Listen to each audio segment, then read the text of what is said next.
Next, Sadiq Khan has announced he's withdrawing support for the Garden Bridge project. In a letter to the charity leading the controversial scheme, the mayor said he doesn't want any more taxpayers' money to be put at risk. Reya El-Salahi joins us from South Bank. Reya, is this the end of the road for the scheme?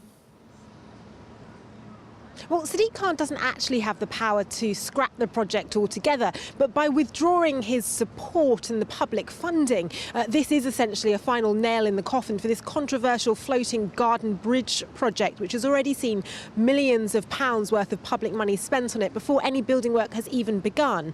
Let's just bring you the words of Sadiq Khan, the Mayor of London, who today has released a statement saying, with planning permission due to expire this year, many outstanding issues remain, including spiralling construction costs and doubts around funding the maintenance of the bridge. The funding gap is now at over £70 million, and it appears unlikely that the Trust will succeed in raising the private funds required for the project. I'm simply not prepared to risk a situation where the taxpayer has to step in and contribute significant additional amounts to ensure the project is completed. Well, I'm joined this lunchtime on the riverbank by Michael Ball, the chair of the Thames Central Open Spaces campaign group, who's led the opposition to this scheme. What do you make of today's announcement?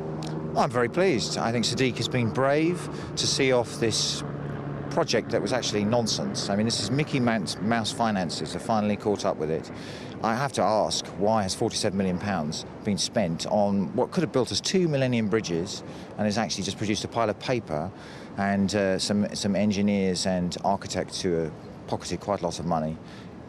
This is a big concern. That Whitehall anxiety was brushed aside by George Osborne and his chums. They had to instruct their Whitehall mandarins to sign off money, and Boris Johnson did the same. I think Boris Johnson actually should be investigated for malfeasance in public office.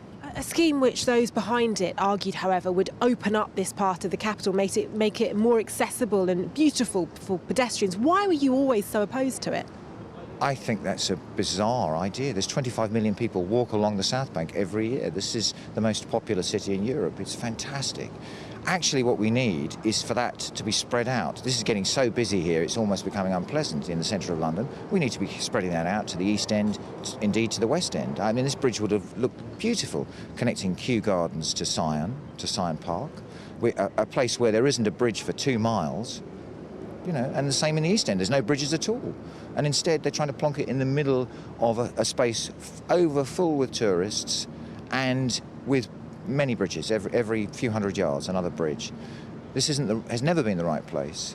The finances have been completely wonky. It's never been properly, wasn't originally ever properly investigated. It's only Sadiq who's actually sat down, properly investigated, got Margaret Hodge to look through it and realised it's complete Mickey Mouse. £200 million. It's absurd. £22 million the Millennium Bridge cost. This would have cost £200 million. It makes no sense.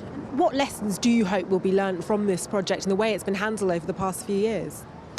I think the key lessons are you stick to the processes that have been agreed for generations. These processes, they're so-called red tape that Boris quite happily just threw aside and scooted off and allowed this project to roll and spent £10 million before instructing the TfL board, who are required to sign off this sort of thing. They were never even told. So I think that the commissioner, the TfL commissioner, then was Peter Hendy, is now Mike Brown. They have a lot to answer for. They should have told their board, they should have kept them closely involved in what was going on. And I've spoken to board members who are furious, who didn't know anything about this. And if they'd been following those sorts of processes, we might have spent a couple of £1 million investigating it and then said no. They didn't produce a business case until they'd already committed £60 million. It's absurd.